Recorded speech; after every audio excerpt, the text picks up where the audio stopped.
All right. We are live today on the Commissioner. Welcome to my Commissioner Evaluation Podcast. I'm John McGlynn. You can find me on the Twitter machine at John McGlynn75. Nice and simple. This show is just me having some fun with some awesome people in the fantasy football world that you know and I love. And thanks to Nick Scribb for letting me use his platform to make this all happen. As you probably already know, he's trying to build a TikTok follower. So please give him a follow on TikTok at P2W Fantasy. And let me play his intro. If I can find it. I'm terrible at this.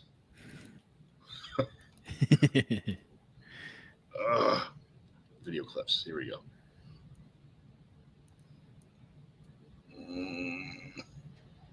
I'll do that one.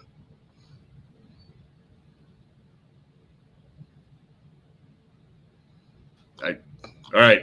We're not doing an intro today. That was an intro. That was something. That was a part of an intro. We'll take it. Yeah. But today I had the pleasure of pulling up a chair and a laptop. With me, it's he, that old SFD, Superflex dude himself, John Hogue. What's going on, John? Nada, man. It's finally in the off season and get to turn our attention to starting new leagues and get back to roster management. We don't have to care about what's actually happening on the field anymore. It's kind of nice. Yeah, we usually talk about current events, some NFL rumors, injuries, waiver wire pickups, all kind of stuff in season. But today is special, not only because it's the off season and there's not much going on in the NFL, but it's also I know a lot of things. I know a lot of things that you like and players you like, so it's a little easier to ask questions today. So yeah, there won't be too much Marcus Mariota or Jameis Winston stuff. I promise. I love Mariota. We can talk Mariota. Winston. It's all just relative, man. Like the problem was, people were focusing on the 30 touchdown passes and completely ignoring the 30 interceptions from Jameis Winston. Like I hate that. Right. If we can put it all in perspective and just call him what he is, which is, a very high ceiling, low floor NFL quarterback. There you go. I'll talk about that. I'm all for it in the right context. Yeah, I own him pretty much in almost every league I'm in, so he's not going anywhere. I know you do. He's a value right now, man. He is a value. If you were to like use your leagues and find the people who use trade calculators, you could get Jameis Winston for a song and a dance right now, probably. Yep. All right. First of all, tell me about yourself and where the Twitter machine can find you and what you do in the fantasy football world that makes everyone want to follow you. Ooh, that last one, I don't honestly know. something worked, but I'm at Superflex Dude on Twitter, host of the Superflex Super Show, and I write on occasion. I rank. There you go. I do ranking, Superflex Dynasty rankings for dynastyleaguefootball.com. That's why they keep me around. Plus, I run ADP mock drafts. So the ADP you find at DLF, the Superflex ADP, those are mock drafts that I built. So I don't write very many articles anymore, but they're okay with it. So I wrote about 3 articles my entire life. I'm not a writer. It takes me, first of all, even if I'm not a writer to begin with, then it takes me about 2 weeks to type out what I finally wrote at the end of it. So it takes forever for me to type. I'm a terrible typer. There's just no return on it either. Like nobody at least my belief, and I don't have any access to the DLF analytics or anything, but I have a hard time believing that people actually really read articles. I don't know. Sorry to all the writers out there, but I don't buy it, man. I'm in the same boat. Nobody's got time anymore. Nobody has time. It's back in the day before podcasts were a big thing. You had to read all these articles. You had to buy the magazines. You had to buy the, or look on when, I guess before Twitter was around, people would put things on, a couple people put things on Facebook or some other kind of networks, but everything was magazines. You got professional stuff in magazines, and you watch Sunday Morning Countdown or Sunday Morning Injury Report or the Thursday Yahoo shows or whatever they were. Yep. And that's kind of how you get your information. I don't I've never been one to be like, oh wow, I'm going to read this 440-page manifesto about next year. It's not going to happen, man. Right. So, I mean, sorry. we read the primer, and that's about it. Yeah. That's one thing that it was cool to see the primer, right? And I saw what Mike put into it, putting that thing out. It was crazy, a lot of work, but I don't know.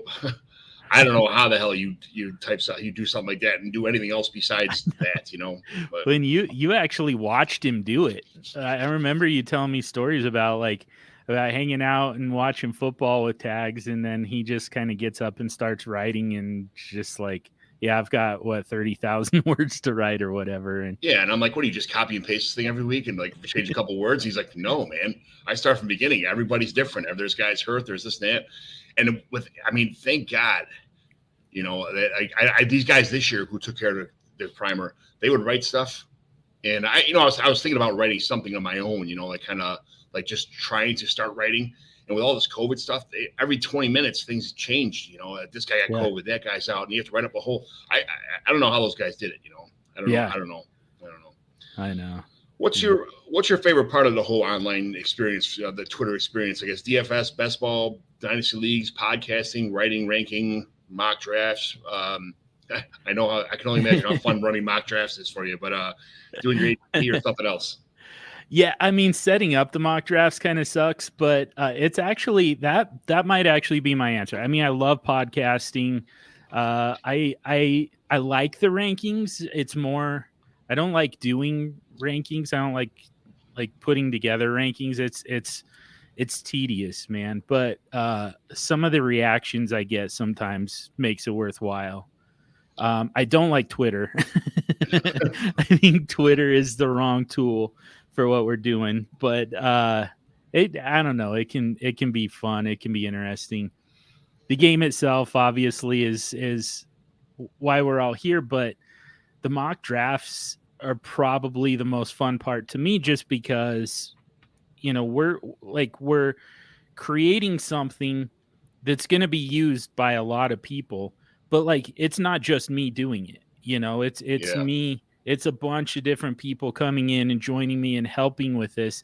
And they're all kind of taking their own approach and using their own strategies, to put these rosters together in these mock drafts. But the finished product is just kind of like this work of art with like 48 different people, 48 different artists all involved. And I think it's a lot of fun. I think we end up with, a very useful tool.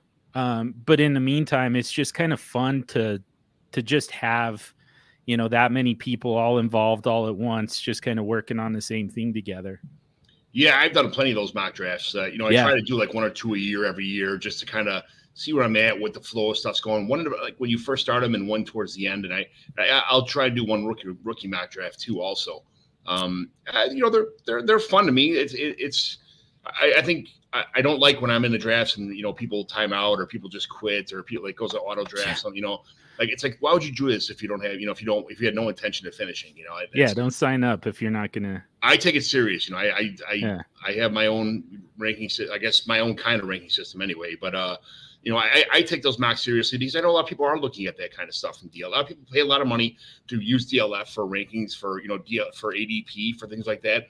And I take it seriously, and I'm glad you guys do that for people. It means a lot to me that you guys put the time in.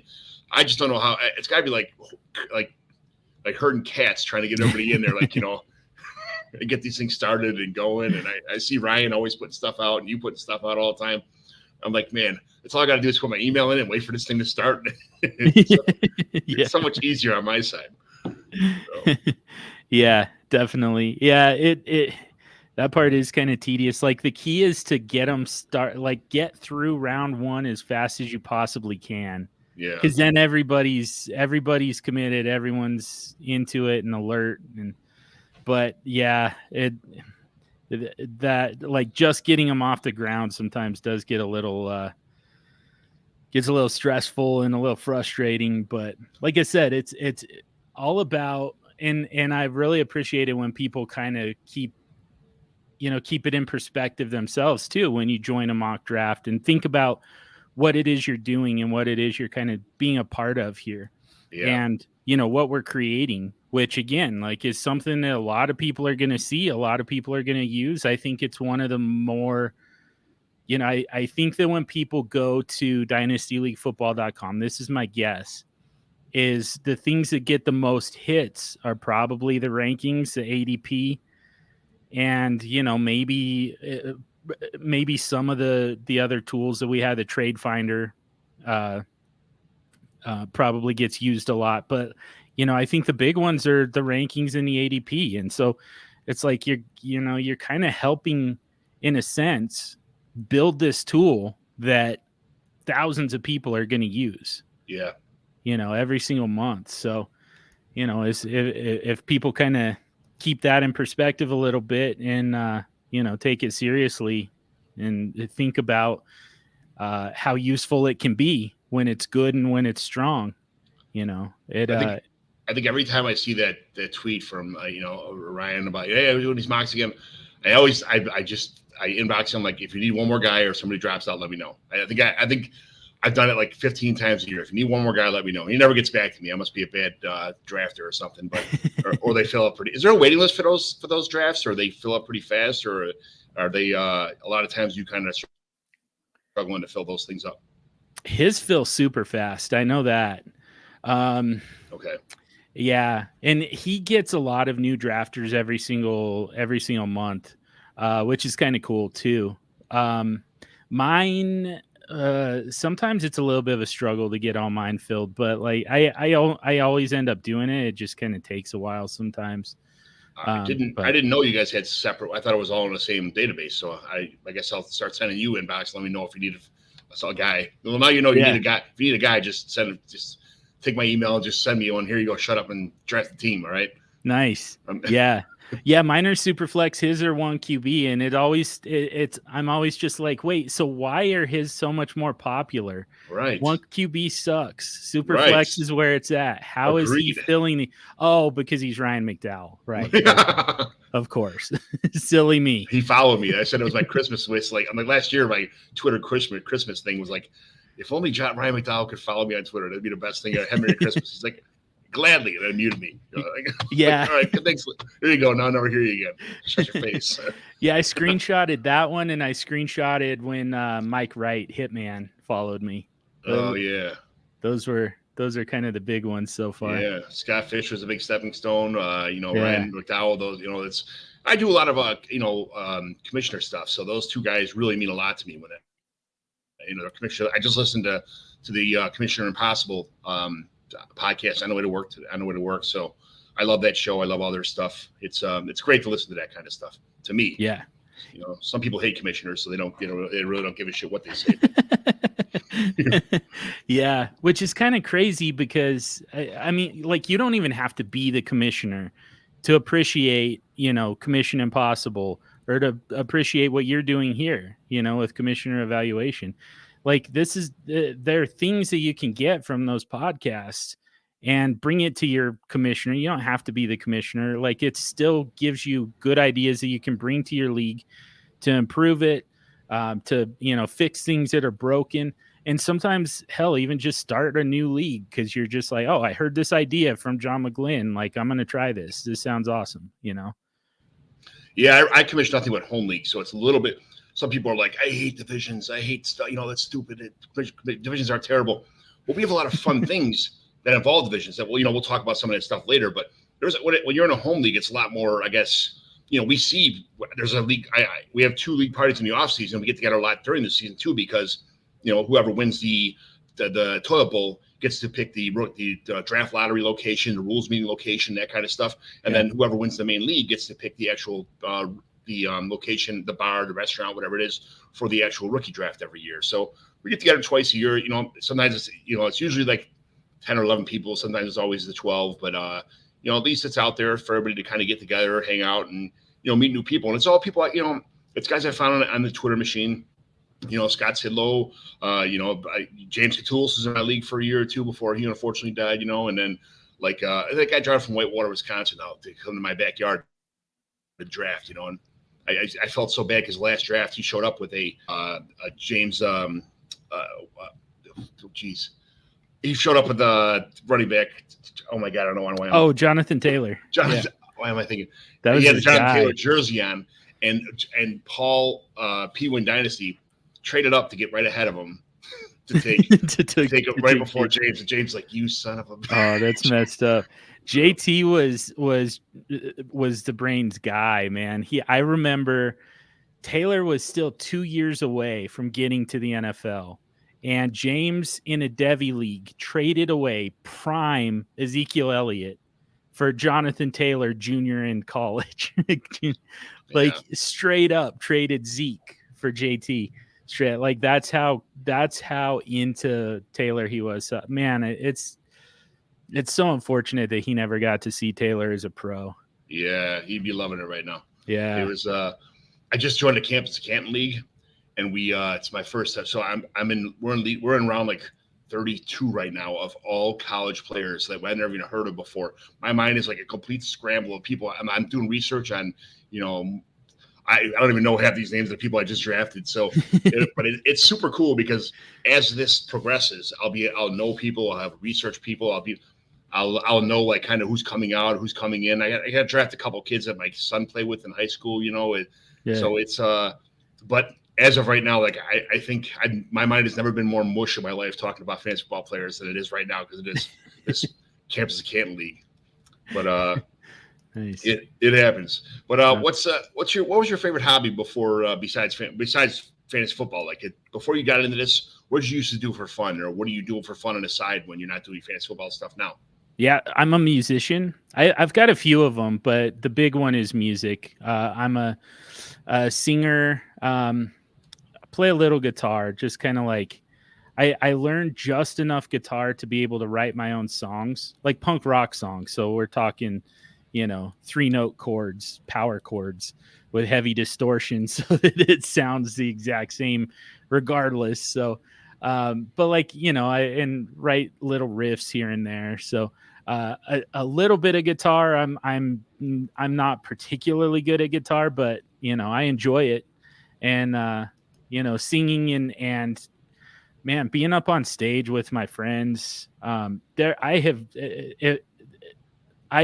don't know of a drug that'll give you a high like getting up in front of thousands of people and singing for an hour. It's nuts, man. It's like the ultimate thrill seeker thing for me. So good for you, man. I'm glad you're living on that out. I didn't know that about you. I'm glad I asked. So that's that's awesome. Yeah. Yeah, like I said, I've got a bunch of irons in the fire, but that one goes back to when I was 18 years old. I started the band that I've got now. I just turned 40 a couple months ago, and the band has been. I mean, I've turned over every other position other than myself, but yeah, I mean, I've kept it going this long. It's good for you. It's a part of my life forever, I think.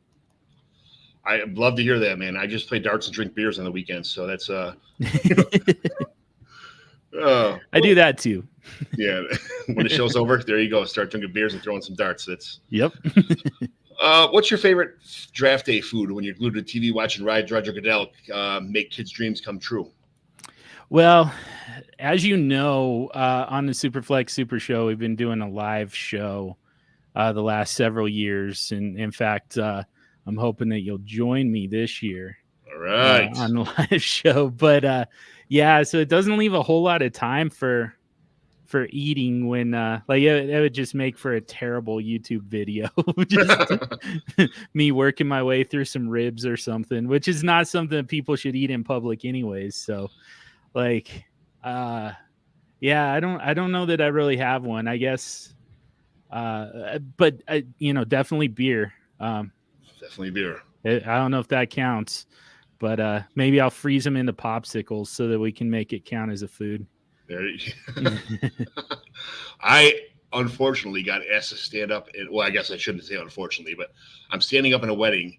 And the wedding is the rehearsals on Thursday night, and the wedding is on Friday night, the same weekend as the NFL draft. I'm like, you gotta be kidding me! No, I'm like, you guys? I mean, it's like scheduling a Super, it's like scheduling a wedding on a Super Bowl or something like that. As far as I'm concerned, it's if this guy doesn't watch football, his wife doesn't give one F's about football, and it's like, You gotta be kidding me. I'm like, Yeah. I should have said no. I'm just not like, here's $200, go fucking pound sand, you know?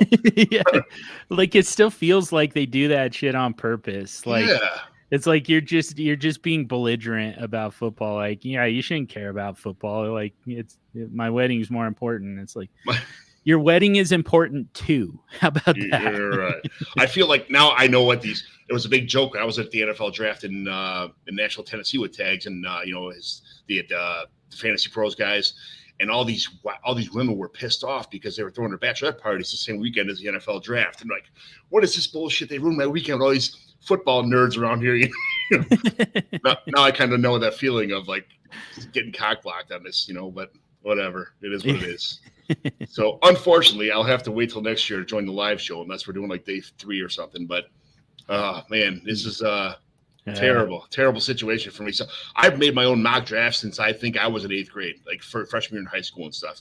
I've loved the draft. I can't remember not making a mock draft. Yeah. People for rounds 1, and then I'll try and do rounds 2, and sometimes get to round 3. I've never gone out 7 rounds because I don't, I'm not an IDP guy either.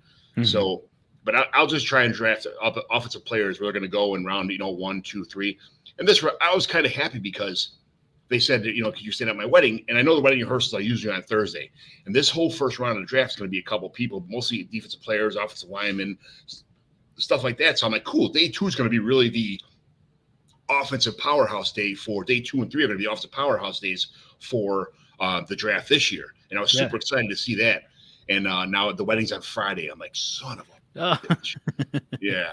I'm like, all right, I can live with this. I guess as long as I get my day 2 in, I'll be okay, but no. So I guess this is a draft class to miss if you're going to do it. Yeah. Like, this is, I don't know. This sounds like this is going to be rough, at least for fantasy purposes. It sounds like this is going to be a down year. Like, to a point on Super Show, I've been telling people to get out of 2022 and load up on 2023, because that's where you're going to actually transform your team.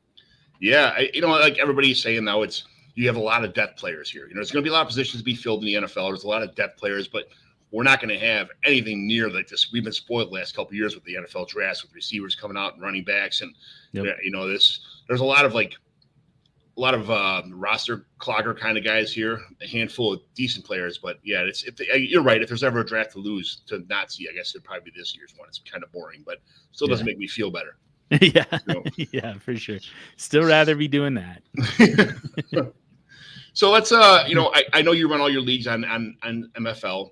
Yep. And I like MFL, but I am not a computer person. I don't ever have my computer on me. I have my cell phone on me all the time. And MFL is a pain in the butt on a cell phone. I mean, some people say, no, I still do it on my Safari and I just switch over, but it's not the same. It's not easy. It's not like Sleeper. Now, as a commissioner, using NFL is fabulous. All the options that Sleeper doesn't have, that ESPN doesn't have, that Yahoo doesn't have, MFL has all that stuff. And I wouldn't even mind paying the $75, but everybody hates using it because it's so hard to kind of get through. It takes a year to get used to it in reality. But once you get used to it, it's a great site as far as I'm concerned. But it's just hard getting my league mates to jump on. Now, we went from ESPN right to MFL and tried a year and a half of MFL. And these guys are like, that's it. I can't take it anymore. I'm missing the waiver wires. I'm missing all this other shit. And, man, especially when you go to a football game on a Sunday, if you don't have real good service, you're trying to navigate through all the stuff on MFL. It's for some reason, it doesn't go through a lot. I don't want to completely bash MFL, but at the same time, like Sleeper just seems to be so much better for the common person that just uses a cell phone nowadays. And I just kind of want to see, like, where are you at? Because you probably live on MFL, right? I do, and like you said, I mean, I got used to it. I got good at navigating all the different settings, because there's a lot that you can do with it, which is, it's good and it's bad. It's nice to have that much flexibility and that much control over your own league. But there's a lot to do just to set up a basic league. Yeah. So, it's definitely an acquired taste. You definitely have to be used to it and be comfortable with it. But yeah, I mean, for me, like, the fact that I'm used to it is a big part of it. But I also like once you get to that point, you kind of start to notice some of the differences, and they seem small on the surface, but you know, a big thing for me with Sleeper, I cannot read those draft boards. That makes no freaking sense to me. Oh, okay. Like, and especially like when you have trades, the way it doesn't move the player, like it leaves him in the draft slot and then just kind of right at the top just puts that little slip of like that. This is a team that actually drafted him instead of moving him, over to that player's over to that team or something to make it more readable. Yeah, that is one situation that the thing I don't like about Sleeper that I like about MFL is like the tier. I'm a scoring guy. If every game was 478 to 462, I would be in heaven. I love PPR. I love every scoring advantage known to man. And you can only have it only gives you a bonus for like 300 and 400 yards passing. There was a handful of 500 yard passing games this year. There's rushing games that went over 200 yards. There's receiving yards that went over 200 yards. There's bonuses on MFL that I love using all the way to from 0 to 100 or 0 to 1,000. I want to use all that stuff. Mm-hmm. I want the 126 pack of Crayola crayons. I don't want to use the 5 pack of crayons that I can only do so much with. That's right. That's kind of the difference between MFL and ESP and Sleeper for me. But when you're doing the chat on Sleeper is so much easier. Like you're on Sleeper and you can just kind of that built into MFL. And I love MFL. If MFL had a site, a app for your phone anywhere near as good as Sleeper does, there would be no such thing as Sleeper right now. Right. So yeah, I know the MFL Platinum is very good for drafting. And I mean, it works pretty well for setting lineups, but yeah, that's for a commissioner. I mean, like it's just got a button that you push for commissioner info, and it basically just takes you to, a browser of the website version of MFL. So it's not great where Sleeper is just kind of its own thing on the app, Yeah, I could do literally. You could do more things on the app on your cell phone than you can on the desktop version of Sleeper. I think Sleeper is the opposite of MFL, where it's terrible on a desktop and it's great on a laptop or I'm on a cell phone. And there's the commissioner tools on Sleeper. It's literally just you go to settings and it says regular or commissioner, or whatever it is in commissioner. You go to commissioner and you can do all those things that nobody else has a functionality with, minus yourself and probably your 2 other co-commissioners. And it's it's the same thing for MFL, but nobody knows how to use a lot of that stuff. And if you mess up on MFL, sometimes it's kind of hard to change some of the settings. It takes a while to dig out what you did wrong, but there's so many more options. So I'd rather have that problem of trying to dig something out than not have the option at all.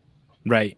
Yeah. So here's a big difference for me, and I won't even say that it's better on MFL. I think this is preferential.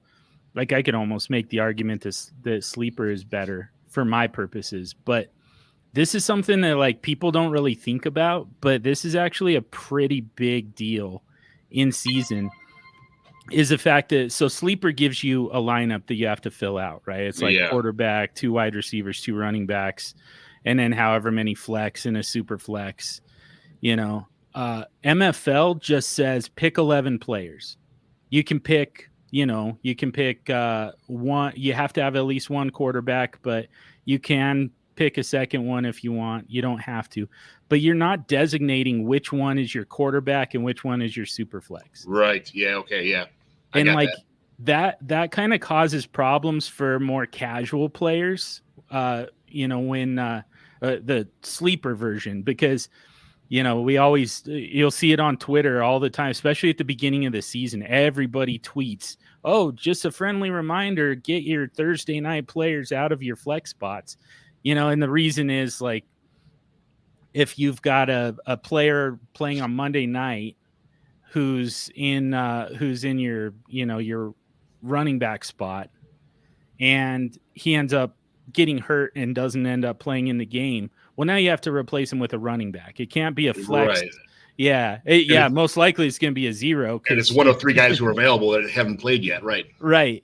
Yeah.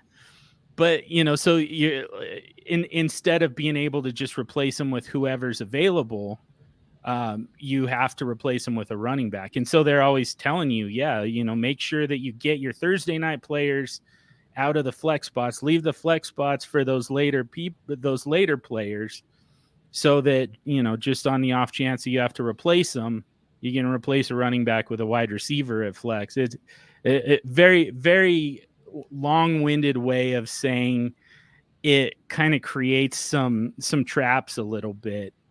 I like the strategy of it, but for more casual players who don't want to have to think about shit like that, it's much easier on MFL. You just put, here's your 10 players, and if one of them gets hurt, you just replace them with another one. Yeah.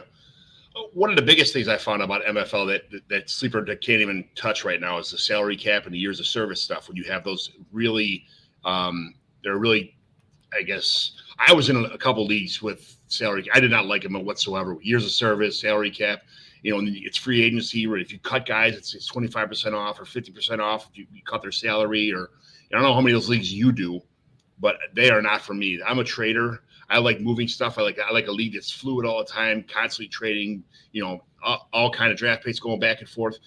It is almost impossible to trade in those leagues that have salary cap and years of service. But at the same time, there's so much more. It's labor intensive to keep that league going. Mm-hmm. You're literally when you're in year 3 of Saquon Barkley on a 3-year contract, and he's got $65 out of a $200 salary cap or $300 salary cap. You're not moving him for nothing more than like a second round pick, a mid-second round pick when he was in his prime. Right? It's just it is what it is. I'm not sure how many of those leagues you're in that are salary cap and years of service, but they are tough. Yeah. I always like to have one or two of them just because it's when Ryan McDowell has the kitchen sink league. I'm in one of those, and that has salary caps, or not. It's not actually salaries, but it's contracts. Yeah. And it's Devi. He's got restricted free agency and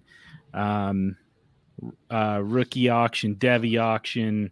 Unrestricted and free and restricted free agency. It's got transition tag and franchise tag, all of that stuff. There's so much to it. And I always like just having some different types of strategies that I have to employ. But if I was only going to do one league, it would not be contracts. Like you said, there's just more fluidity to just kind of a normal league where you can keep them as long as you want. Yeah, it's just more fun. How is MFL with Debbie players? Guys, how far deep are the players listed on MFL? Because I haven't used MFL for any kind of Debbie situation. I'm new in this whole Debbie platform. Yeah. Is there all the guys you have a Debbie draft right now with guys who are just committed, or I guess guys who are freshmen in college right now? No, you have to create the players. Okay. For it, and it's really. Man, they just did the rollover last week. So they rolled it over from the 2021 season to the 2022 season. So now it includes all of the draft eligible incoming rookies. But it doesn't have anybody else. So Bijan Robinson, you'd have to actually create him. Which is cool. It does give you the option to create those guys. That's how you do a Debbie League. That's how you do campus to Canton. Is you just go in and create everybody that you want to create. But yeah, it doesn't actually have any of them. So. Yeah, Sleeper, you got to do the same thing, but you mark them down as a kicker, and then as a nickname, you put Bijan Robinson or whoever on there. That's kind of their backdoor way of doing it too. So yeah, people have found a way. I'm not a big fan of having the spreadsheets on the side, having to follow that stuff. You're going to lose track if you don't have your own spreadsheet. It's the way I look at it. Yep. Yeah. And that's pretty much regardless of what platform you use. Yeah. Right. Yeah. So they both have their cheat codes, whatever. But like I said, this is my first year doing Canton to Canton, so I never had to worry about this. And now I'm but they all had like you said, it is nice. But what else is real quick? What other besides Sleeper being free? Mm-hmm. What else is the biggest situation with MFL, with Sleeper or MFL that you see?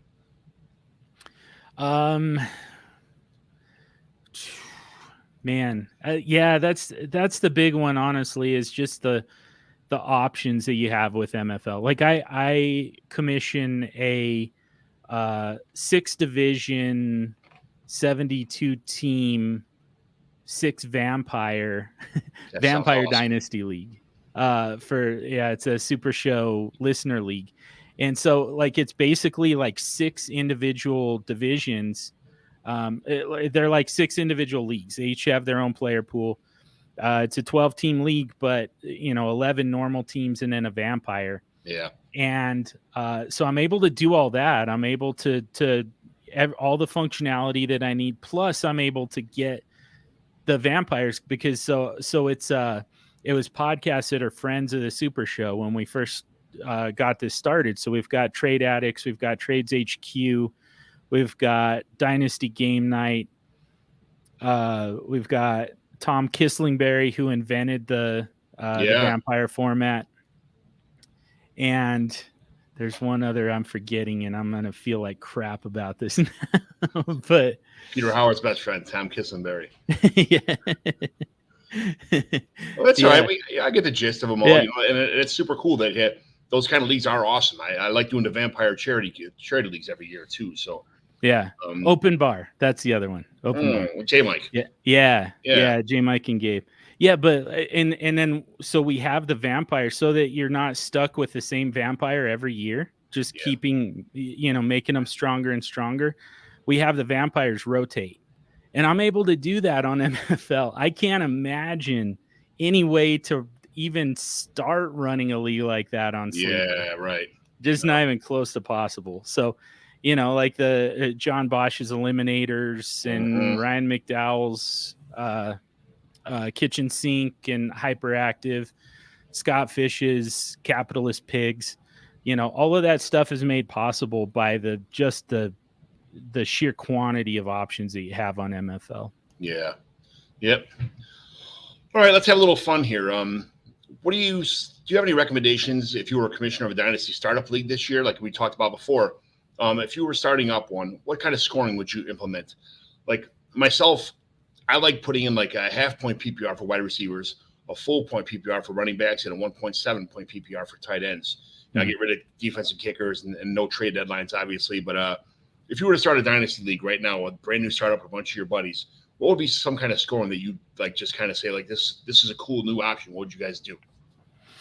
Man, I like those a lot. I don't know if Superflex counts, but that's obviously a must. Yes. For me. And I think I'm trying to think of some of the scoring settings. I like point per carry. I do too. And I mean it's a small point per carry, obviously. It's like quarter point, something like that. I like that a lot. And then Scott Fish kind of introduced the world to point per target. I like those a lot too, because it really kind of differentiates, the alpha wide receivers from the guys who just kind of randomly score catch a long ball or get a long touchdown. Right. Absolutely. I'm a huge fan of those guys. The guys who are getting the work. It's the same thing as point per carry. It's this guy's getting targeted 15, 17 times a game. So why wouldn't you, if you had an active guy, that's the same thing as like people say, why do you give so much extra bonus for a guy who caught an 80-yard touchdown? Well, an 80-yard touchdown is different than a 3-yard slot, a slant pass touchdown, from Tua right to the, I mean, it's just you should be rewarded for the big plays. The big plays are more important in real football games. Big plays should be more important in fantasy football too. Mm-hmm. So yeah, for sure, I'm 100% on board with that. Yeah.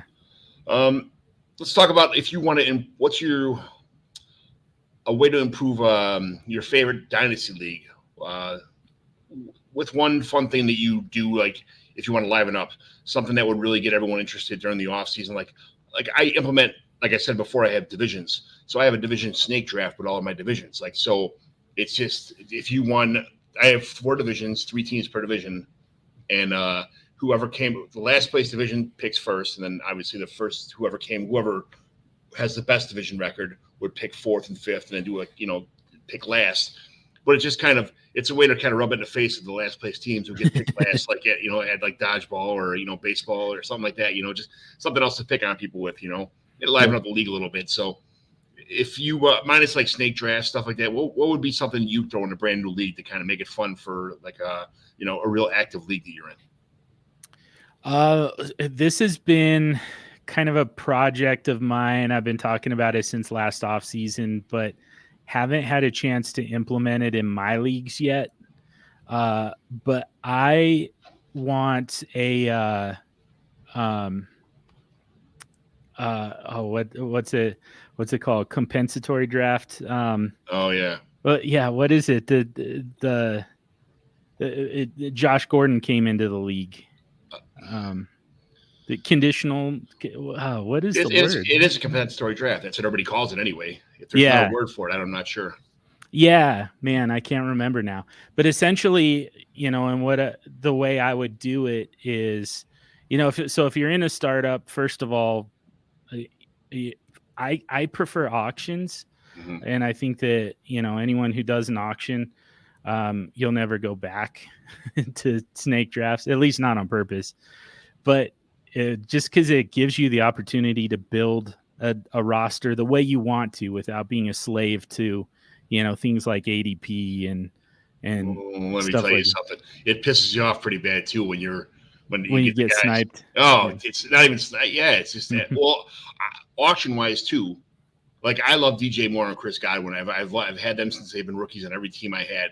And this past year I did an auction startup, and I'm sitting there bidding on DJ Moore, and I'm like, all right, 24, 8 or 8. I think it started, $2, $4, $7.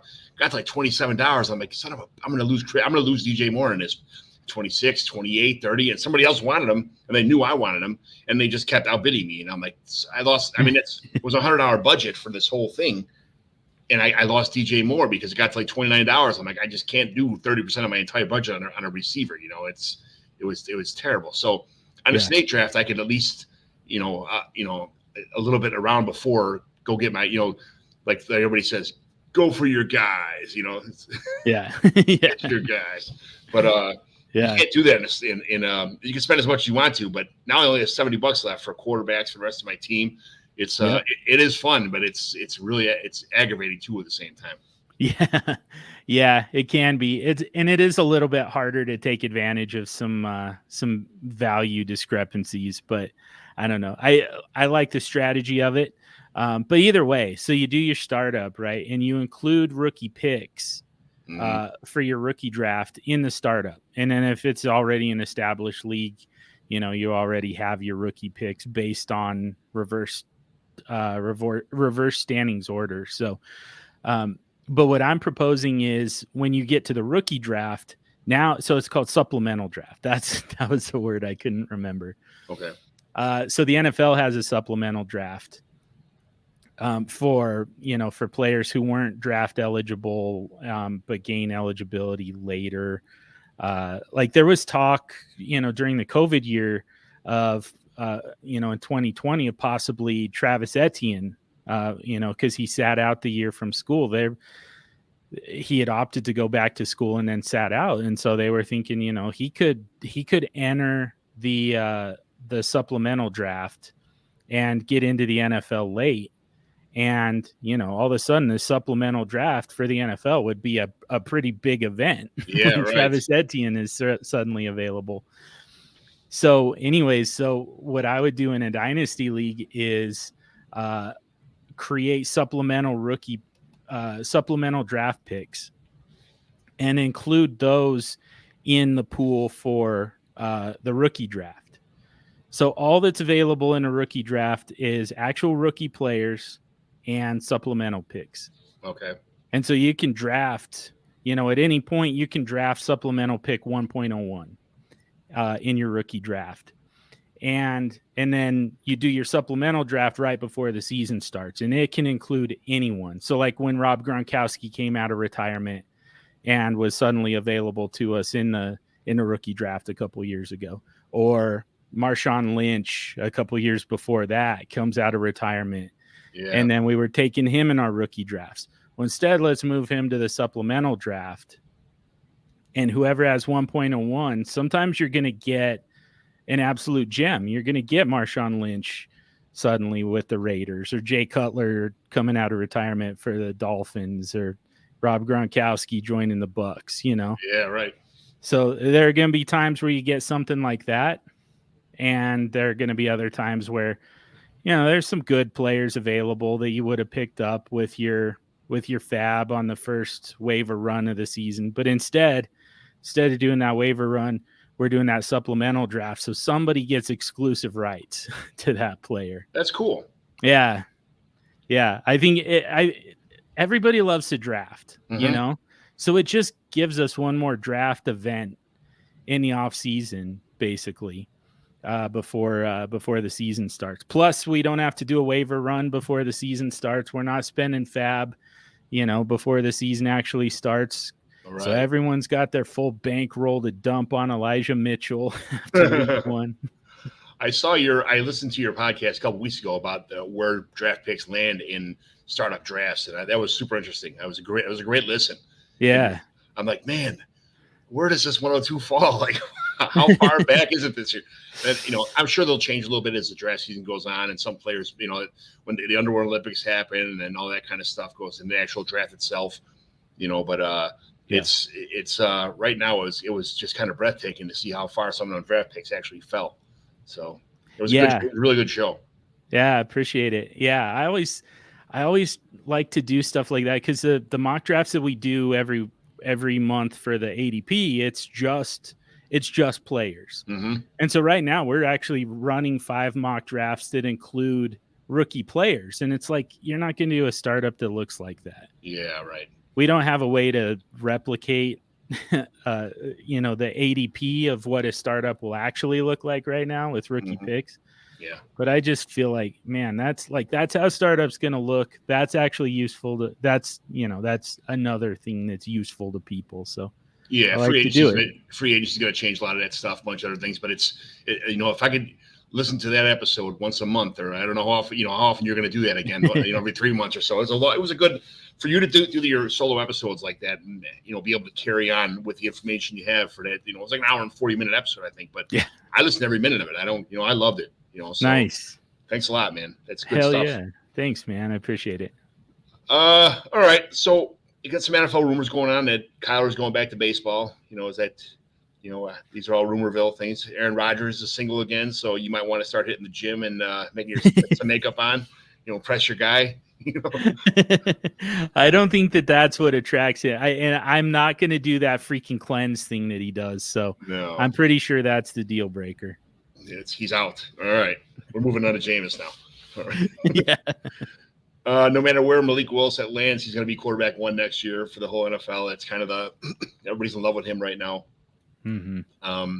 Hollywood Brown is leaving again to start his real career in the performing arts. Davis Mills is going to be the quarterback 2, or a mid quarterback 2 this year. I like calling that performing arts, by the way. Maybe he'll join your band. I don't know, or record your band. Yeah. I picked up Davis Mills in probably 3 or 4. I actually traded. I'm not sure. You can kind of gauge this trade, but I traded away Ramondre Stevenson, and I got I think I actually asked about you, right? When I did, I actually asked your opinion when I was making this trade, but I traded away Ramondre Stevenson, and I got Davis Mills, a 2nd and a 3rd round pick in 2022 for Ramondre Stevenson. I don't like running backs at all. As far as I'm concerned, as soon as they start doing good, I'll shit can them, and send them somewhere else. So, what do you think about that, Davis Mills? And how do you feel about Davis Mills, first of all? Man, it's tough because there are just so many quarterback jobs available right now. Mm-hmm. And then we do have a really kind of weak class coming in. So it's kind of like you're probably not going to find rookies to fill all those starting jobs the way we did the last couple of years, Right. So you really kind of plan on definitely Willis, definitely Corral, maybe one other guy. Maybe Sam Howell or Kenny Pickett ends up being an NFL starter, but the bottom line is there are just too many jobs available for Davis Mills to not be an NFL starter, at least to start the season. Sure, right. In 2022. Like I don't think that I mean, like, back to Jameis, 30 years old. Kind of doesn't make a whole lot of sense for the Texans to bring him in and try and build around him, before he gets to be too old to really lead a team anywhere. So where they're at, Davis Mills just kind of makes the most sense. Yeah, Unless plug in a bunch of offensive linemen, some defensive players, some defensive line, fill in the trenches, build around a quarterback that just kind of gets the job done. And Davis Mills had a really high percentage of his deep ball passes, his touchdowns were I'm not sure that stuff is replicable, but I mean, he had a pretty good year for a rookie, and he's a 5-star recruit coming out. He's a smart kid from, I think he went to Stanford, or he went to Stanford, right? So he's probably a smart kid.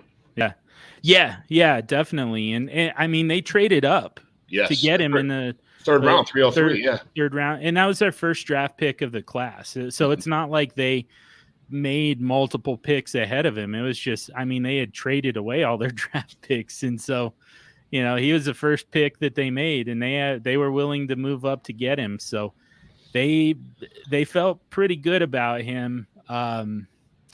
It's my only problem with him is I don't think he's a long-term starter, but there's pretty significant value even in Dynasty Superflex in having a quarterback that we know is going to be a starter. Yeah. So, you're getting that from Davis Mills. So I think that there's some value there. But if you can afford to give away Davis Mills, and get back Ramondre Stevenson, if you've got the quarterback depth to sustain that, I'm good with that.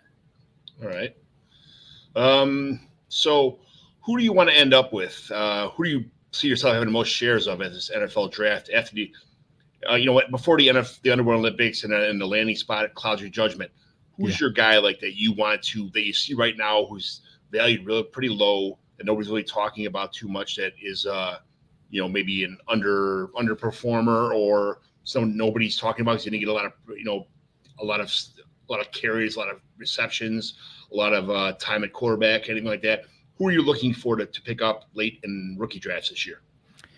This one's an easy one for me. Carson Strong somehow is just kind of like he's even fallen out of the second tier of quarterbacks at this point. Like he's kind of being replaced by guys like Desmond Ridder. And there are two knocks on him. It's the lack of mobility, which, by the way, apparently is overblown. I just got done recording with Peter Howard, and he was saying, actually, I think that might have been off air, so you probably won't hear that on Super Show. But he was saying, actually, Carson Strong is better at he has better mobility than people think.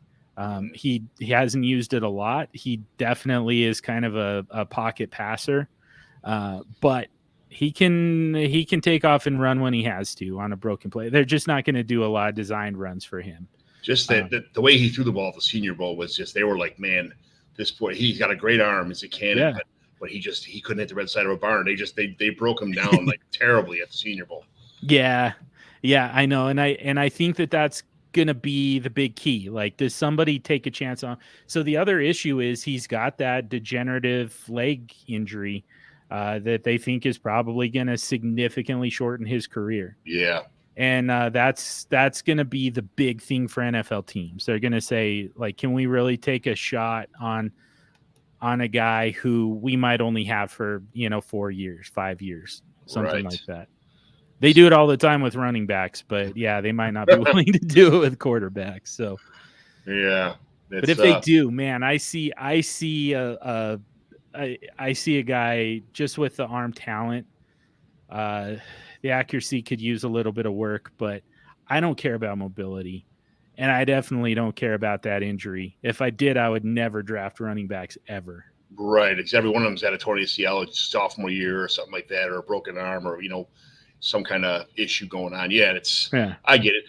And if he does have a great arm, and it's going to take him a couple of years to get his accuracy honed in, and like you said, if there's the clock's already ticking on his health, I'm not, it's a great player to, bring in as like, hey, this will be our backup for a couple of years, or just solid backup late in the draft. But I don't know who's going to take a chance on him. That's a good one. That's a good suggestion anyway. Yeah. Mine is Damian Pierce. I'm not, like I said, I'm not a running backs guy as far as that goes, but just he did great with the opportunities he had, even though he didn't have that much opportunity at Florida. He wasn't that guy. If he would have been like that guy to get all the carries, he's just a strong lower body guy. He usually falls forward when he gets extra yards all the time. When he runs, every run I've seen the guy do, he falls forward. He gets that extra 2 yards or 1 yard with the ball. He's fast. I don't know how fast he is. I guess we'll find out at the combine or whatever. But he just catches these balls. They're all over the place. He makes terrible throws. He makes these acrobatic. I was watching Matt Waldman stuff, and the catches he made were phenomenal. He's a great pass blocker. I mean, people are calling him like Antonio Gibson comparisons, which I don't. That's nobody's going to be. Antonio Gibson's kind of a freak. So, but if he's going to fall down to the mid 30s, end of the third round, beginning of the fourth round, like Damian Pierce is somebody that because I trade all my good running backs away already, so I need somebody to fill in. So that would be my guy. And that's pretty much that's all I got to say about as far as Damian Pierce is concerned. So, but I like hearing people's sleepers and hearing people, guys that have already gotten a bad shake on where they're going to fall. So, all right, we'll do a couple commissioner questions and then we'll evaluate our team, which is kind of the normal show here. But do you like a variety of leagues, or I know you said before you have a couple leagues that are one good one that's got years of service, or how do you call it? Contracts and yeah. But the rest of your leagues, do you like kind of having cookie cutter leagues, or do you like that every kind of league you go into? Like I think I was only in 19 leagues this year. I hear people have like 50 or 60, or Scott Sidlow's got like 84 leagues or 200 leagues or something.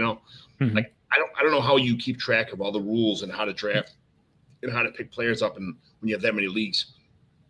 How many leagues are you actually in that you like are serious about? And do you like them all to be kind of cookie cutter, or are they all different? I think I've got 15 different dynasty leagues, if I remember right, and they're all different. At least small differences, which I like. I like having, I like having to really kind of think through different strategies for each different one. So find different hacks based on the settings and based on the gimmicks and stuff like that. But I mean, I just spent so much time thinking about this freaking game. Like, while I'm out at work, I'm thinking about fantasy football. I'm thinking about the players. I'm thinking about values. I'm thinking about, some trades I can make. And while I'm at it, I just kind of work through strategies, and I like being able to, I like that I haven't been able to just find one size fits all strategy for all my leagues. When you do it in a dynasty startup, like how do you build your team? So where do you start it? Obviously, we're talking Superflex here. Superflex, tight end premium, PPR. Are you just going 1, 2, 3 quarterback right from the get-go just to solidify? Because I'm in leagues with Josh Allen and Patrick Mahomes and Trevor Lawrence as my top 3. And then I got like Davis Mills and a couple other quarterbacks. Yeah, Jameis Winston, obviously, and Mariota on my team. And I know that almost gives me, on our scoring, it gives me 40 or 50 points almost guaranteed every week. And you can't get that with anybody else. Right. Yeah. That's pretty much it for me. Quarterback extreme. It's a little bit more relaxed this time of year because, there are so many teams still that they haven't set the quarterback position yet. We don't know who their starter is going to be. And what it ends up doing is kind of pushing a lot of guys down farther. But like after free agency, and especially after the NFL draft, when all of those starting quarterback positions are filled throughout the league, it really tightens up. Yeah. And you find that all 32 starters go in the first 10 rounds of that startup Superflex draft. Whereas right now you can probably still get a guy who's at least likely to start in, like the 15th round. Like you can probably get Davis Mills probably makes it somewhere around the 12th round, something like that, where he'll be a 9th rounder once we know for a fact that he's Houston's starter. Yeah. So I don't think I picked my first running back till like round 13 in my last startup draft. So really, I don't, it's quarterback, tight end, running or wide receiver the whole time, and I'll figure I'll just plug and play running backs as they come along. When I need them, or if I need them, or I'll trade for one that's underrated, or I think is is going to get or somebody just kind of falls into a starting role somewhere. I'll worry about that stuff later. But I need to get a solid core of my team. Quarterbacks being obviously number one. So yeah. I still like to get one of the, like in the first 4 rounds, I like to get 3 quarterbacks and then, work my way towards the 5 that I ultimately want. But I like to get one running back fairly early.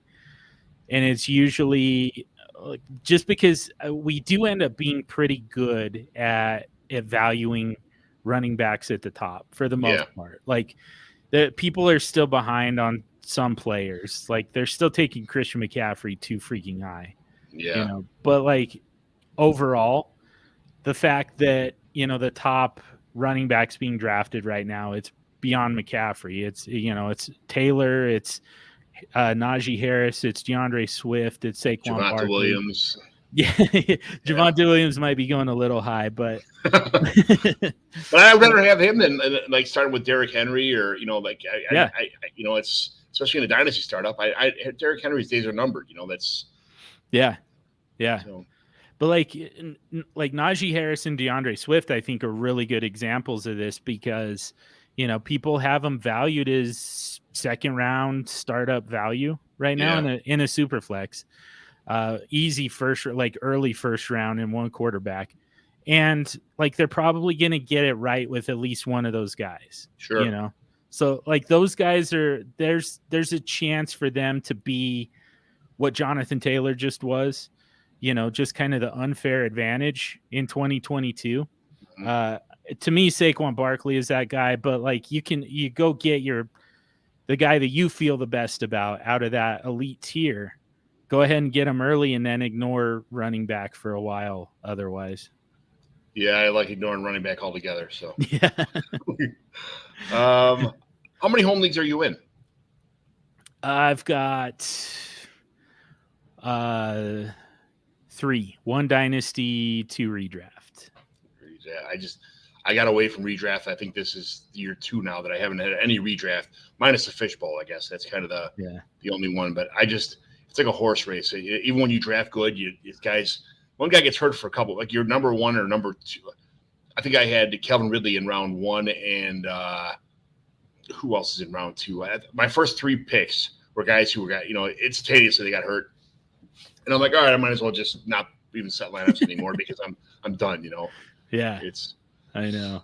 But those ones are super frustrating for me too. Like I have one with a bunch of college friends. And I mean, like they all make fun of me for the fact that like I'm actually out here taking this so seriously that I podcast on it and I get on YouTube and make videos and I tweet about it. Like some of them follow me on Twitter and then they just make fun of me about, oh, Mr. Big Fantasy Football Expert. I'm like, I don't like the word expert, but and then if you don't win that league, they're like, "Oh, this guy does podcasts and stuff all the time," and you can't win a league. You can't win a league with a bunch of beginners.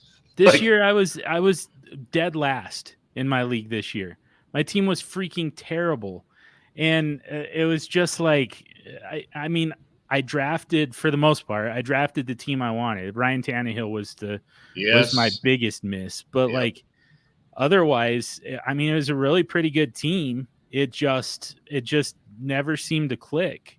And, for a while, the first couple games I lost by a small margin to the top scorer in the league. And then it just kept getting worse. Next thing you know, I'm consistently being outscored by 50 points or more every week. And the shit talking just gets louder and louder from that.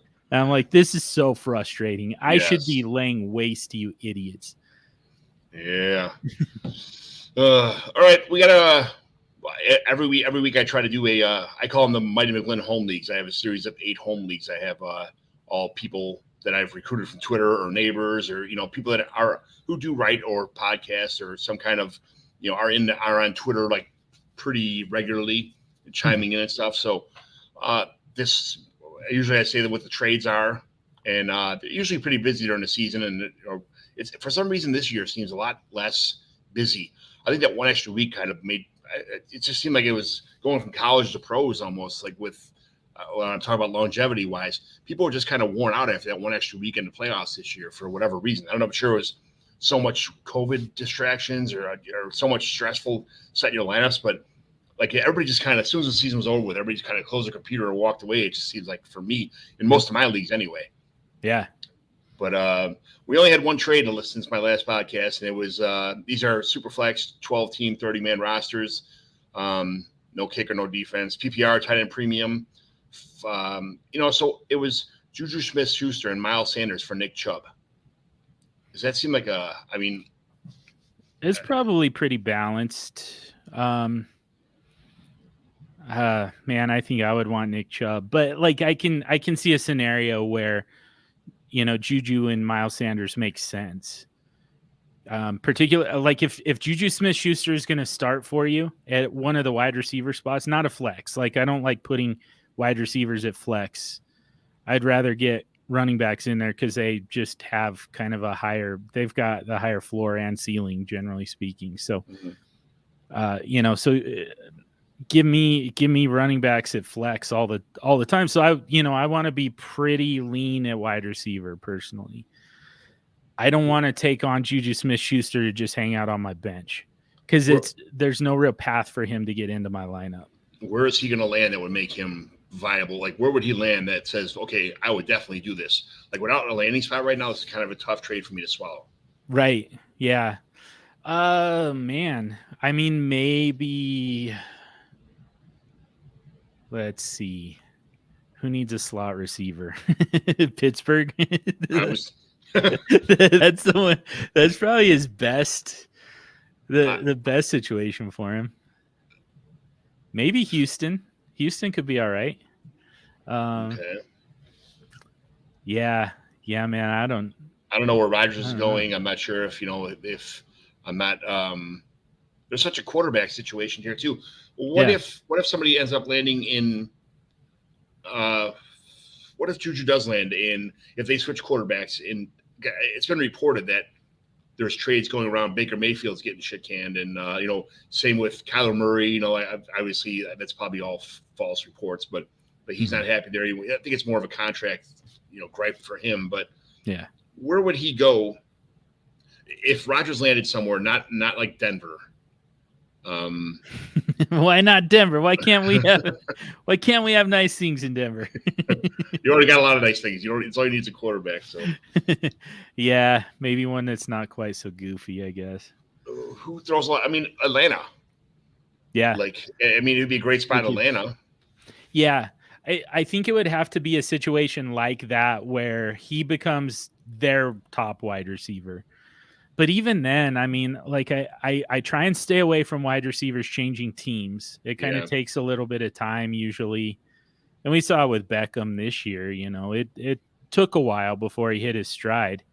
If you were waiting on him in fantasy football, I mean, your season was over by the time he finally hit with the Rams. So yeah, but he started hitting real good, man. He did. And man, that injury sucks. It really did suck. Yeah. I had a lot of leagues with Beckham in it. And but those teams were like, I missed the playoffs, because my wide receivers sucked. And then the playoffs hit and he takes off and I'm just like, okay, where were you 2 weeks ago? Yeah. When I needed you. Right. Yeah. My championship teams were absolutely disgusting what I had starting. So I don't know. I can't even talk about that, but I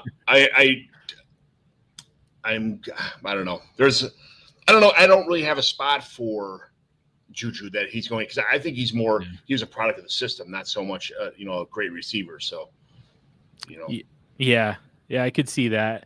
And again, I mean, he wouldn't have to learn a new system. He would have to get accustomed to a new quarterback. Yeah. I think Pittsburgh is his best shot to be productive for fantasy purposes in 2022. Especially if Jameis falls there or something like that. It would just be Yes. that'd be great. Yeah. I mean, they're going to get an upgrade at quarterback unless they actually do go with Mason Rudolph. That's the only way that I'm saying, like, get Ben to come out of retirement. Yeah. All right. So every week, we'll finish the show off here. We spend about 5-10 minutes. We evaluate a team, sent in by a listener, decide if it's a simple rebuild or a full-scale remodel. We'll try to talk about what's the biggest needs for this team, how to, what should we do about keep trade cutting guys, and then who would you trade for to improve this team, or who would you send away to do it? So let me get to this team, and then try not to get any bad sites on here when I'm switching over.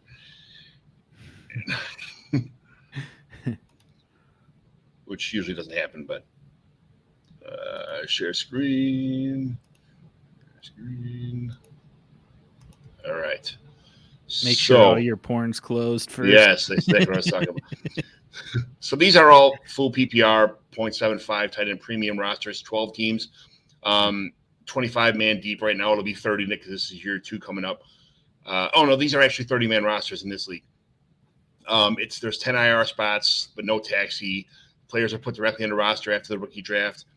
10 weekly starters, 1 quarterback, 2 running back, 2 wide receivers, 1 tight end, 2 flex, and 1 super flex. We have a bonus for like 300, 400 yards passing, 6 points for every 100 yards rushing and receiving, that kind of stuff. So this team they started out okay, and then they kind of fell apart during the season, but it's got some issues going on. I kind of want to get your input on here. For his quarterbacks, he's got Mac Jones, Baker Mayfield, and Dwayne Haskins, and that's it. That's kind of rough for Superflex League. Yeah. Javonte Williams, Derrick Henry, Raheem, and it just falls off the tracks here. Raheem Mostert, Darrington Evans, Tyson Williams, and Trenton Cannon. And then he's got OBJ, who's going to be out probably the whole next year. Parker, who's always hurt. Van Jefferson, might step up in the role that OBJ is gone. It might fill in somewhere. Gallup, who I'm not sure what his situation for next year either, because he got hurt late in the season. Curtis Samuel, Antonio Brown, who may never play football again. Nelson Aguilar, Schwartz, who was, he had a pretty big following coming out of college because of his speed, but I'm not sure what happens to him. Ty, he may have fell off the age cliff 2 years ago. Keelan Cole, John Brown, another guy that's kind of got lost in the shuffle. David Moore, Tajay Sharp. Cedric Wilson is kind of I like Cedric Wilson. He might have an opportunity with the Gallup injury. And then DeAndre Carter from the Commanders. It's just weird saying the Commanders. It's going to take me a while to get used to that. And he's got Darren Waller, who fell off a cliff last year, too. CJ Uzama. He got hurt in the Super Bowl, right? Yeah. Yeah. The week before AFC Championship. Yeah, they had back-to-back situations. Yeah. Yeah. Trey McKitty, Chris Herndon, Jack Doyle, Kyle Rudolph. So we just kind of go around and look at this team. Now, just take advantage. He's got 111, 205, 206, 207, 208, 308, 311, 403, and 503 this year, and then a third, fourth, and fifth in 2023. So he's got to do some rebuilding this year. He doesn't have much to play with next year, minus trading some of these guys away. But he's got a lot of picks this year. And like we talked about, this is not a good draft, but it's got a good depth feeling for this draft. He'll be able to fill some spots anyway with some of these guys who are probably leaving or getting cut or, just hitting the free agent market, maybe not signing anywhere. So what's the biggest flaw on this team? This roster is very value poor, and that's not a situation you want to be in going into the off season. We really kind of want currency on a roster, more than we want utility, more than we want production. We want value and the ability to move around. And like the problem is, you look at the wide receivers, most of those guys don't even belong on a roster necessarily. So like, you're not going to be able to trade, even package them for an upgrade. You're not really going to be able to do that. A lot of these guys, you're going to have to just drop to create some space. Yeah, he's already got his full roster right now. Like, as far as that goes, now he's got to import 1, 2, 3, 4, 5, 6, 7, 8, 9 players. If he even wants to keep those 9 players, if he hits on those 9 players, let's just say. Yeah. I mean, I think I could find 9 players in this roster to drop right now anyway, but who's going to know if that's even an upgrade over a Cedric Wilson or DeAndre Carter, when you're getting 4th round picks. So who knows? But yeah, OBJ, that's a big loss, especially where he was at. I think that would have been a nice trade piece because everybody's real high on him going into the Super Bowl, myself included. Devontae Parker is a good, he could be such a good receiver, but he's just always on, he's always hurt, something nagging injury, or he's out for a couple weeks at a time, and he vanishes a couple weeks of the season sometimes. Yep. And now you got the alpha there with Jalen Waddle. Right. Man. Yeah. Yeah. I mean, like Michael Gallup is a guy that I would have been interested in going into free agency. He just Scott Connor pointed this out on Twitter. Michael Gallup just recently had surgery. Like, there's no guarantee that he's ready for the start of the season. Yeah. And then even after that, he's not going to rush back in the season 100%. Even if he comes back at the beginning of the season. So these running backs, like, I don't know what Javonte Williams will be, a big priority back, but people who already have people already have 30, they might have their RIR full, so they might have 38, 39, 40 guys in their roster right now. Then they're going to import 5 or 6 rookie players who they probably want to, they're going to have to make some cuts. I'm not sure anybody's going to trade for Derrick Henry right now, or Baker Mayfield right now, or Mac Jones, because Mac Jones is young, he's a good quarterback, but he's going to be a constant like quarterback too. Right. He's never going to turn into, that top 5 QB or top 7 QB. He doesn't have the rushing ability. First of all, he doesn't have no receivers on the team. Second of all, and it's a running offense pretty much. So there's going to be there's a lot of work to do on this team. And, it's a handful of injuries, handful of, problems here, but do you just punt here? Like, what do you do on this team? Yeah, I'm punting. So a big thing for me is, I talk about the Superflex flywheel, the roster build that I like, and basically like the ratio of running backs to wide receivers, I would like to see flipped. And it sounds like with your strategy, it's probably the same thing. Like if you're not gonna invest in stud running backs, it's going to take a lot of them to be able to fill out a lineup, because, none of these guys are just going to be every week starters, because running backs just don't do that. They get hurt, they get benched, they lose their job, or at least a portion of their job, to somebody else for sometimes pretty arbitrary reasons. So, it just takes so many of them. And so, all of these wide receivers. So wide receiver is kind of the opposite. Like once you get a stud wide receiver, you put him in your lineup and there's absolutely no reason to take him out. Like there isn't really such a thing as good wide receiver matchup versus bad wide receiver matchup. We can make those decisions at running back. Sometimes you run into a particularly good defense against the run. Yeah.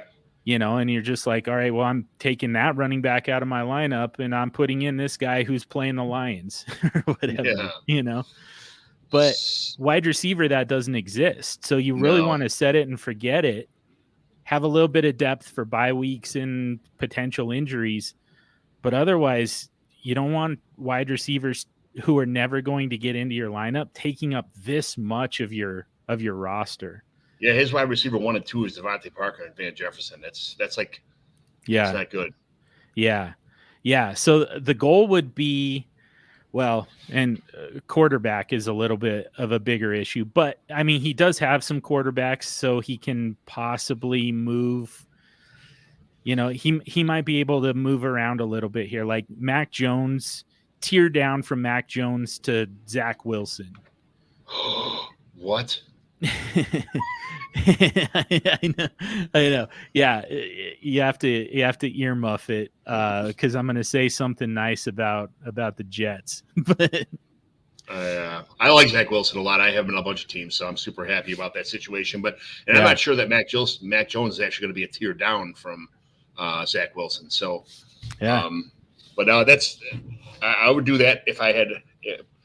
Okay, so Mhm. Baker Mayfield. What do you do with Baker? Because he's kind of in limbo. Then I don't even think the Browns know what they're going to do with Baker Mayfield. Yeah, I know. Yeah, and this is where I think you have to punt because guys like Baker Mayfield and Derrick Henry, those are kind of 1 year type of players. These are players that belong on a roster that's ready to contend because you're likely only going to get one more season out of those guys. Right. Baker Mayfield is headed for losing his job, by 2023. And Derrick Henry is just he's at that age cliff. He's at the usage cliff. Like wherever you draw the line for running backs, he's right there. So yeah, across all lines. Yes. Yeah. So if these are 1 year players, they don't belong on a roster that's actually probably, is not likely to make the playoffs. Number one, and number two, what they actually could do is actually help him win enough games to miss on 1.01. They're not going to help him win enough games to get to the playoffs, but they're going to push him past 101 in 2023. Although I guess he doesn't have his first anymore. Maybe get that back. And we have a draft lottery in these leagues anyway, so there's tanking is, generally speaking, if you win, it picks 101 to 106. First of all, they go into the losers bracket, and whoever wins the losers bracket gets picked 113 or 213, depending on which one of the home leagues we're talking about. So there's actually a reward for winning the rookie, the shit bowl. But on top of there, if your team just completely sucks, you trade everything away, that's fine. But we have a draft lottery for pick 101 to 106, where you get I actually have a bingo machine that I bring to these meetings, and you get 25 balls for the first, for whoever has the most max potential points. And then whoever has the least amount of max potential points that's in the shit bowl only gets 5 or 7 balls. So there's no guarantee that if you just tank, you're going to get the 101 or 10. You could get the 106. It happened to Scott Sidlow when he took over at Orphan in our leagues. He came into the league, and he's like, "That's it. I'm selling this team. I'm doing all this shit." He sold 3 great players for he's trying to get. I think he had 67 of the 96 balls that we use. And he ended up with 104, 105, 106. He didn't hit any of the 101, 102, 103 picks. He was so pissed at it was hilarious. But so there's no guarantees that he could tank enough to get the 101 here. So yeah, he's got to be a little bit careful too. Yeah, definitely. I still think that's his play. Yeah. Just get as many ping pong balls as you can. I still think that's I'm going for 20, but 23 ping pong balls at this point in time, right? Yeah. Yeah. Yep. Definitely. So I think the goal with Baker Mayfield is honestly just to get him off your roster and get as close to full value as you can. Selling him to a contender as this is a guy who will help you win this year. What do you think you can get for Baker Mayfield? I think that for this roster it would be wide receiver 1. I think you could get an upgraded wide receiver. The other thing that you could do is package him with Derrick Henry. Yeah. And I think that you would be able to upgrade at quarterback, maybe get somebody who's younger and a little safer, and maybe even get, a throw-in type running back as well. Yeah, I guess, would you trade? I'm not sure that if somebody was contending right now and their third quarterback was Trevor Lawrence, and you said, hey, I'll give you Baker Mayfield and Derrick Henry for Trevor Lawrence. If you were the guy that had Trevor Lawrence, did you make that trade right now? I wouldn't, but I think that people would. Yeah. Yeah. I think that the consensus probably is down on Trevor Lawrence enough that they would do that. I would do it in a heartbeat. Yeah. if I had Lawrence, I would keep him. I don't want. You'd rather have Lawrence. Yes. Yeah. Baker Mayfield's not going to get, especially with the offensive system and all that stuff. That it's like kind of the cavalry has arrived for Trevor Lawrence now. It seems like they're going to start rebuilding around him, or actually have people around him that are going to make a difference in his career. So.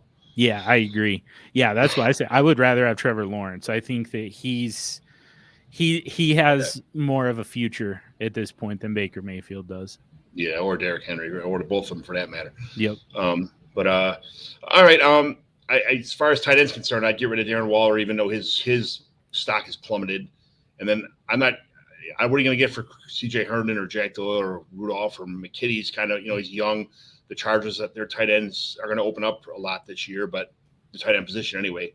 Mm-hmm. But I'd get rid of every one of these tight ends if I had the opportunity to right now. And then, if you can get any kind of value for Darren Waller, sure.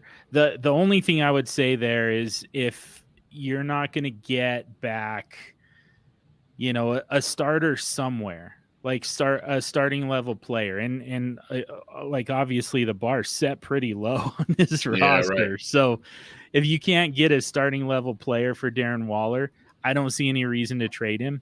But I mean, I'm with you in terms of like he's not somebody that you're gonna wait on. Right. He's not a waitable guy. Yeah. Well, that's it, man. I just thanks a lot for jumping on tonight. I should have had you on a lot earlier, but I've been jumping around a lot myself and not getting as many shows as I want to. But I really appreciate you spending some time with me on a Tuesday night and talking some fantasy football stuff with me. Johnny Mac, happy to do it, man. It's good to be back on the mic with you. So yes, absolutely. Thanks for having me on, dude. So once again, everybody knows Superflex Dude on the Twitter machine. Listen to this guy. His shows are absolutely awesome. You're on the rotation. I listen to a lot of podcasts, but every one of your Superflex Super shows that come across is fantastic information, and I learn from it every week. There's something you guys talk about every week that makes me happy or makes me learn. So nice, thanks, man. Well, as the outgoing toast goes, may your home always be too small for all of your friends, my man. So, I like it. Likewise. All right. Have a good night, brother. Yeah, you too.